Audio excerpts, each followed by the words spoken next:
Caracas. A grocer takes a brick of banknotes from a customer and doesn't count it. He weighs it. Counting would take too long. The money is worth more as paper by the kilogram than as currency by the number printed on it. Now hold that image against this fact.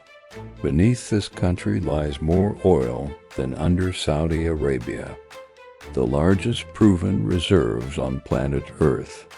This is Venezuela. The story of how the richest country in South America broke its own money so completely that its people measured dinner in grams of cash. And no, it didn't start with the villain you're thinking of.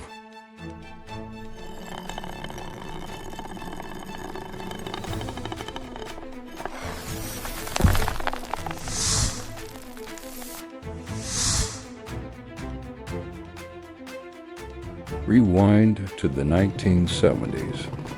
Venezuela is the wealthiest nation on the continent. Stable democracy, gleaming Caracas towers, Concorde landing on the tarmac. They called it Saudi Venezuela, and the phrase was barely an exaggeration. Oil paid for everything. And that sentence, oil paid for everything, is the whole tragedy in 4 words. Here's what most people don't know. Economists had already named this disease decades ago. When one export becomes the economy, everything else quietly dies. Farms, factories, skills. Why make anything when you can just pump money out of the ground? By the time the oil money faltered, there was nothing underneath. The curse isn't having oil. It's having only oil. Then came the political machine that ran on it. From the early 2000s, oil revenue funded a vast experiment. Subsidies for everything. Price controls on food and medicine. Businesses expropriated by decree. Dollars rationed by the state. While oil traded above $100 a barrel, the machine hummed. Poverty fell, and the government's popularity soared with the spending. But the state oil company was being hollowed out from the inside. Profits diverted to programs. Engineers replaced with loyalists. Maintenance skipped. Production drifted downward year after year, the goose being carved for dinner while it was still expected to lay. Every collapse in this series has a moment when the future is sold to pay for the present. This was Venezuela's. In 2014, the oil price broke from over $100 to under $30 in 18 months. For a normal economy, painful. For an economy that was an oil price, fatal. The math turned brutal. The state had promised subsidies, salaries, and imports priced for $100 oil with $30 income. You know the fork in the road from our Zimbabwe episode.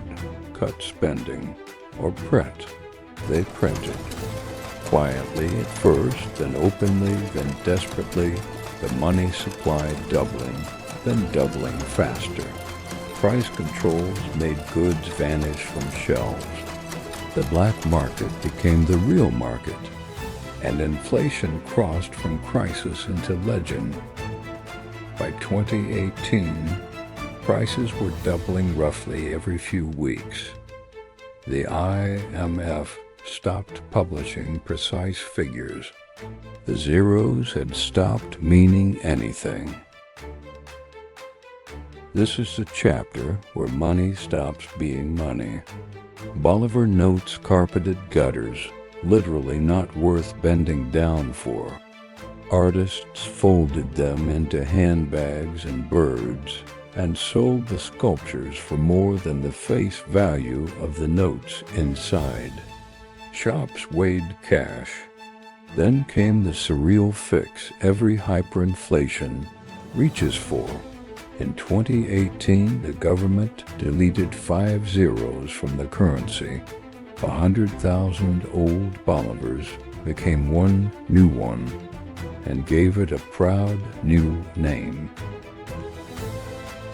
The zeros grew back within 2 years. Meanwhile, ordinary life became barter and hustle. A haircut for eggs, medicine for petrol, teachers paid in flour.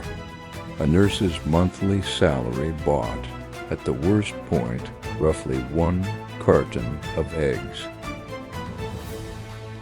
What do people do when money and shelves are both empty? They leave. More than 7 million Venezuelans, roughly a quarter of the population, walked, bused, and hitchhiked out of the country, the largest displacement in the hemisphere's modern history. And here is the bitter irony of the ending. What finally slowed the fever wasn't a policy triumph. It was surrender, the same one we saw in Harare. The U.S. dollar seeped in from remittances and black markets until the government simply stopped fighting it.